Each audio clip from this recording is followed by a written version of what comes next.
Bom dia, me chamo Daniel Moraes e estarei apresentando o artigo A variabilidade está relacionada com as variáveis de carga de treinamento em exercícios de corrida intervalada, artigo da disciplina Aprofundamento do Treinamento Esportivo, Coletivo e Individual, com a professora doutora Jaciele como professora da disciplina. Este é um artigo de 2013, com esses autores, né? Caio Conen e colaboradores. Na introdução, inicialmente falando do princípio da sobrecarga de treinamento, que diz que um treinamento para ele ser efetivo, para ter alterações no nosso organismo, ele tem que ultrapassar a homeostase, né? Que é o estímulo mínimo para se ter essas alterações, né? E a carga de treinamento ela é composta pela intensidade, pela duração do exercício, né? Os números de sessões, o tempo de recuperação e tudo isso envolve, são as variáveis da carga de treinamento. Se fala também da PSE ou da RPE, né? Que é a percepção de esforço subjetivo, né? O quanto o indivíduo ele tem de percepção durante o exercício, né? E pós-exercício, né?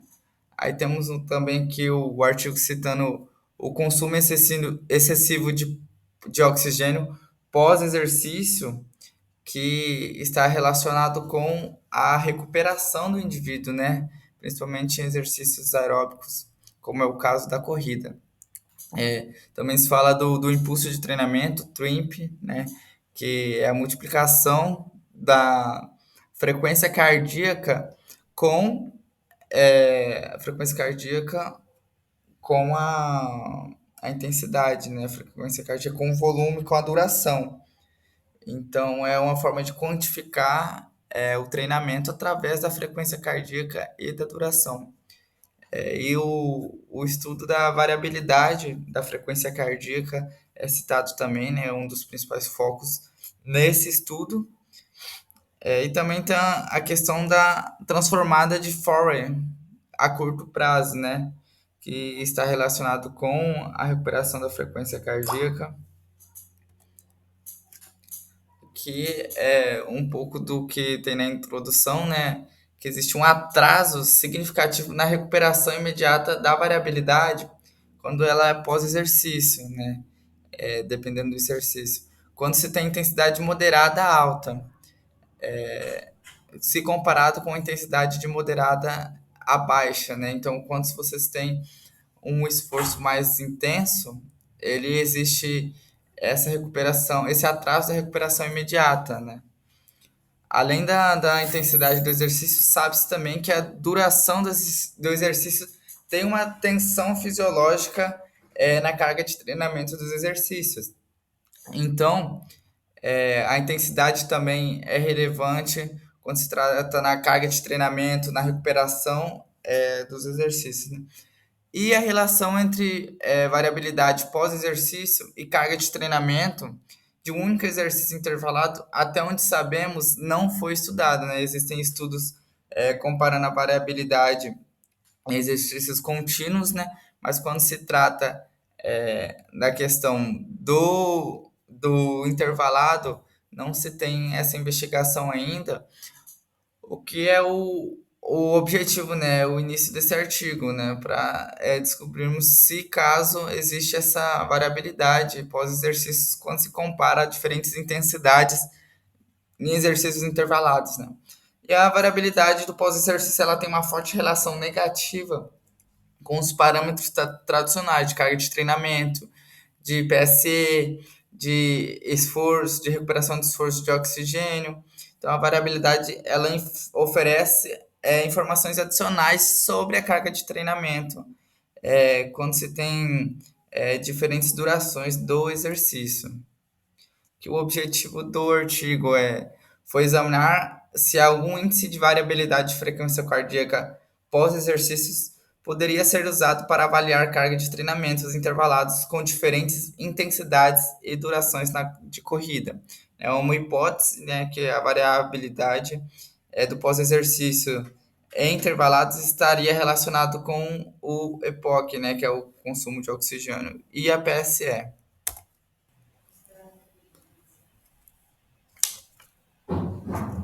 Uma observação sobre o STFT, a transformada de Fourier de curto prazo, né?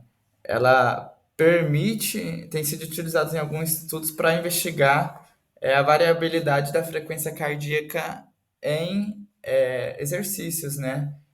Então, ela permite a questão da duração da recuperação, tanto imediato quanto pós-imediato.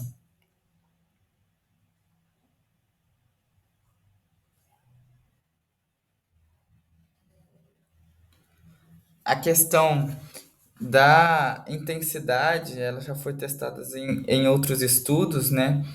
É, em que na mesma intensidade indivíduos correram 14 quilômetros e outros indivíduos correram 3 quilômetros, sendo que o esforço físico, né, o consumo de oxigênio, o acúmulo de lactato, a frequência cardíaca, ela foi maior no grupo que correu 14 quilômetros, mesmo estando na mesma intensidade, né? Então, já foi testado em exercícios de maior duração contínuos, né? Em um outro artigo, quando comparado o esforço físico, descobriu-se que o esforço físico ele foi maior quando é comparado com o consumo de oxigênio, o acúmulo de lactato sanguíneo e frequência cardíaca em corredores bem treinados, quando o volume de treino do treino intermitente, né, intervalado, ele dobrou, né? Então, um grupo fez 14 séries de 60 segundos e outro fez 7 séries de 120 segundos, né? E se descobriu que o esforço físico foi quando se teve maior número de séries, né? Quando o volume ele aumentou em questão de séries.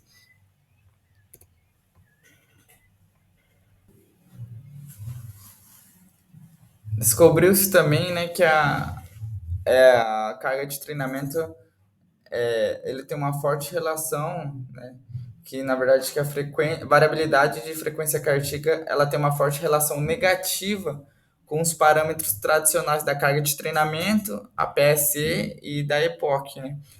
E a variabilidade ela ofereceu informações adicionais sobre a carga de treinamento ao separar exercícios de carga constantes e diferentes durações.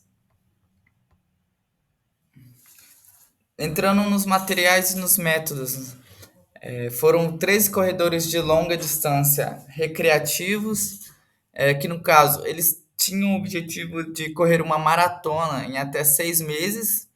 Todos eles estavam frequentando a 4 sessões de treino, por pelo menos nos últimos 2 meses, né?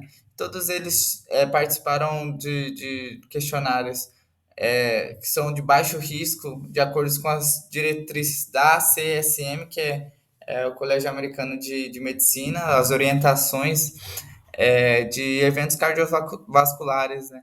No caso, não existia um risco de eventos cardiovasculares provocados por exercícios de baixa e moderada intensidade, fazendo com que os indivíduos participassem do estudo em segurança. Os sujeitos deram consentimento, né, assinando o termo de consentimento para participar do estudo.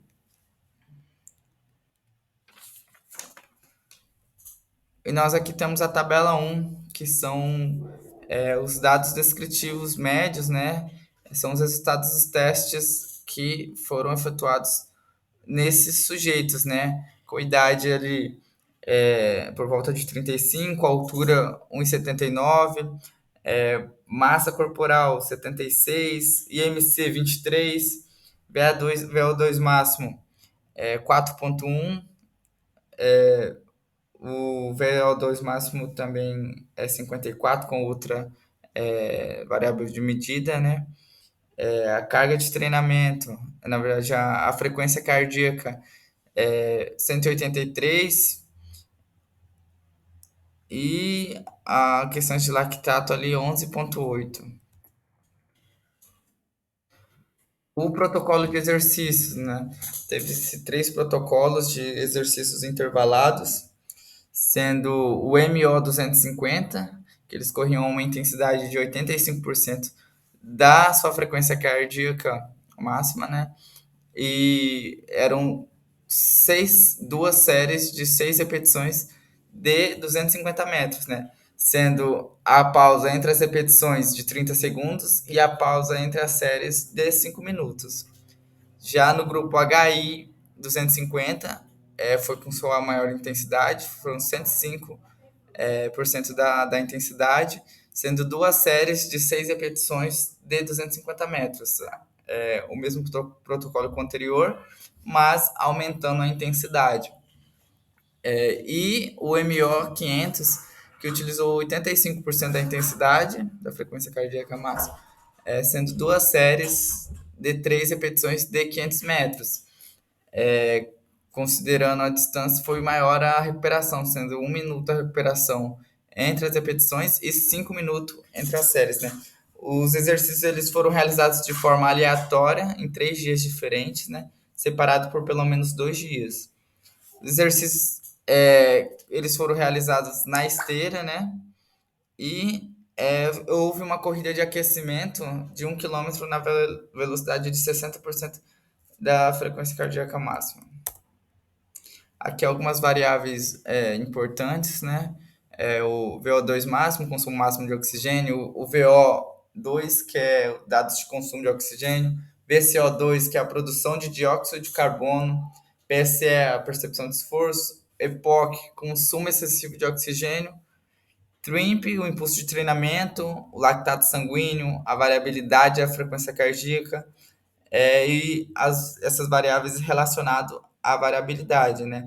Que é a mudança transitória de sinal de intervalo, a transformada de forward de curto prazo, a potência de alta frequência, potência de baixa frequência e potência total. Os parâmetros de medição da variabilidade na questão de carga de treinamento, né? Foi através o VO2 e o VCO2, em questão foi na respiração, né, com esse software, medidos continuamente durante as sessões, tendo média de 30 segundos, foram utilizadas na análise estatística. O EPOC foi calculado para toda a recuperação de 15 minutos, né? Então, quando eles faziam a corrida de aquecimento, existia a recuperação de 15 minutos e depois eles novamente faziam o teste e novamente o EPOC era realizado, né? A avaliação de percepção subjetiva ao final da sessão, as mostras de ponto de dedo para análise de lactato foram obtidas imediatamente após o exercício. O impulso de treinamento, que foi o cálculo, né, da duração do exercício com a frequência cardíaca, sendo utilizadas médias, testes de normalidade, análise estatística de variância e o teste T-Student. Entrando para os resultados, né, após os testes, né, os testes dos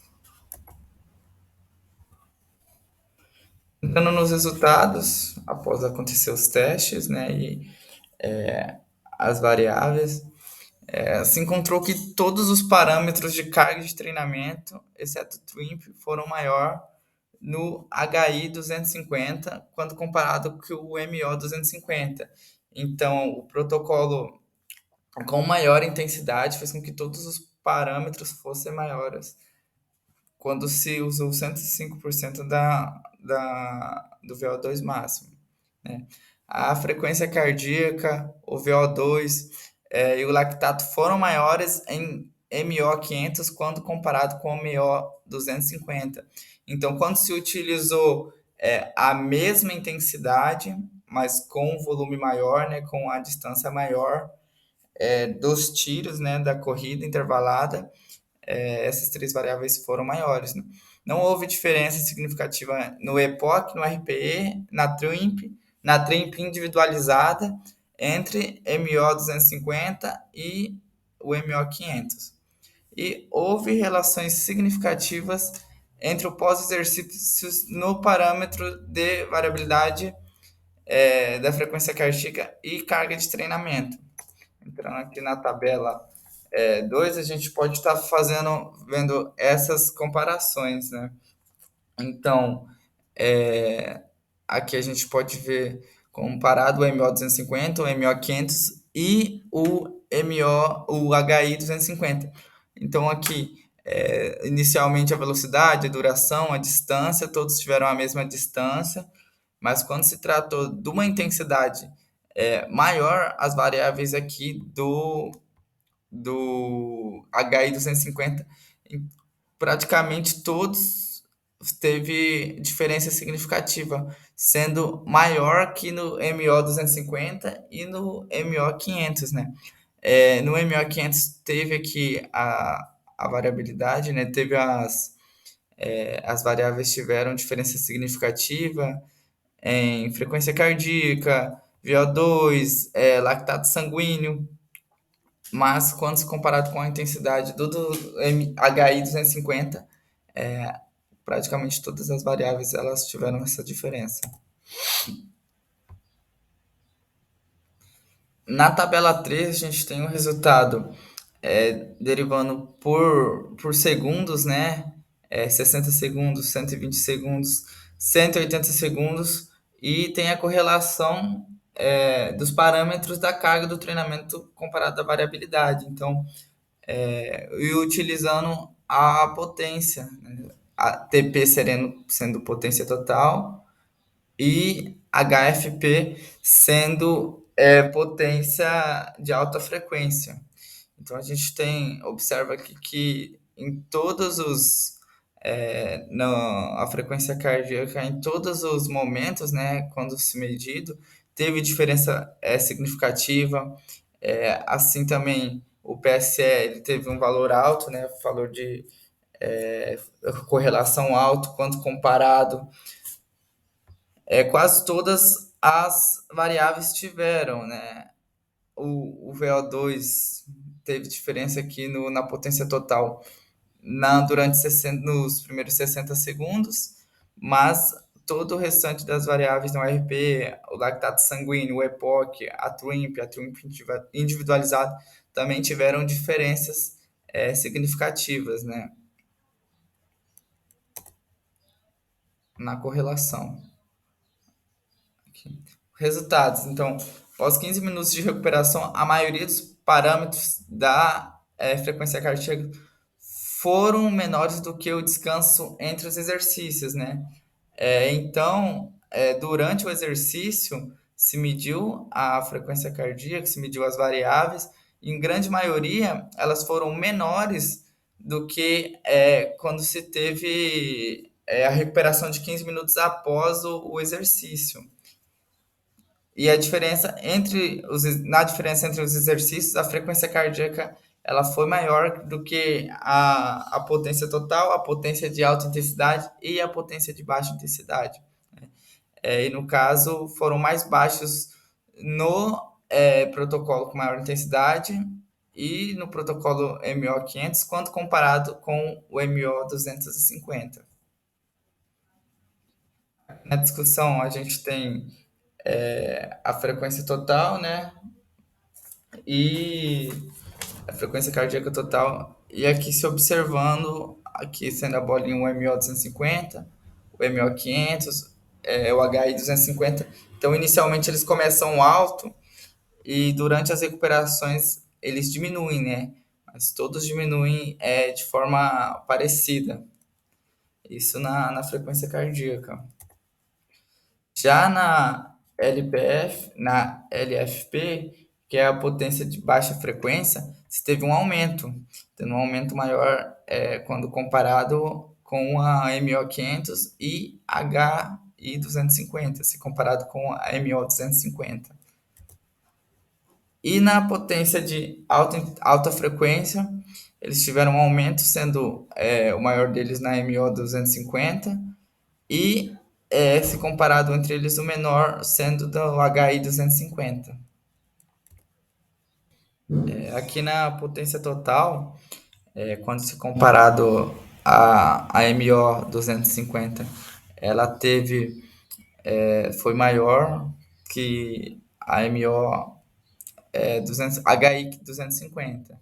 Então, nas duas intensidades que foram iguais, né, de 85%, MO 250 e MO 500, elas foram parecidas na potência total e a maior intensidade foi um pouco menor. Aqui na discussão, nós temos que